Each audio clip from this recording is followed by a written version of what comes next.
আপনি কি জানেন কিয়ামতের কঠিন ময়দানে আল্লাহ তাআলা সবার প্রথমে কোন তিনজন মানুষের বিচার করবেন? অবাক করার বিষয় হলো তারা দুনিয়ার চোখে কোনো পাপী, চোর বা অপরাধী নন। সহিহ মুসলিমের 1905 নম্বর হাদিস অনুযায়ী প্রথম জন হবেন একজন শহীদ, যিনি আল্লাহর দরবারে বলবেন, হে আল্লাহ, আমি তোমার দ্বীনের জন্য নিজের জীবন উৎসর্গ করেছি। কিন্তু আল্লাহ বলবেন, তুমি মিথ্যে বলছো। তুমি যুদ্ধ করেছিলে যাতে লোকজন তোমাকে বীর বলে, আর দুনিয়াতে তুমি সেই প্রশংসা পেয়ে গেছো। দ্বিতীয় জন হবেন একজন মস্ত বড় আলেম বা কারি, যিনি বলবেন, আমি দ্বীনের আলো ছড়িয়েছি।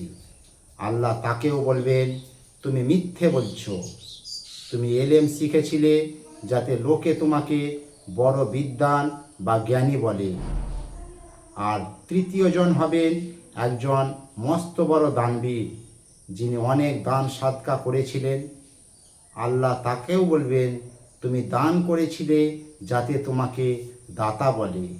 দুনিয়াতে তোমরা মানুষের কাছে বাহুব্বা পেয়ে গেছো, তাই আজ আল্লাহর কাছে তোমাদের কোনো পাওয়া নেই।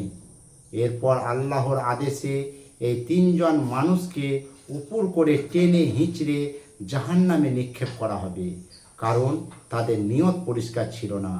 তারা লোক দেখানো ইবাদত করেছিল। আল্লাহ আমাদের সবাইকে লোক দেখানো আমল থেকে হেফাজত করুন, আমিন। ভিডিওটি ভালো লাগলে একটি লাইক দিন এবং আমাদের নূর ভিশন চ্যানেলটি সাবস্ক্রাইব করে আমাদের পাশে থাকুন।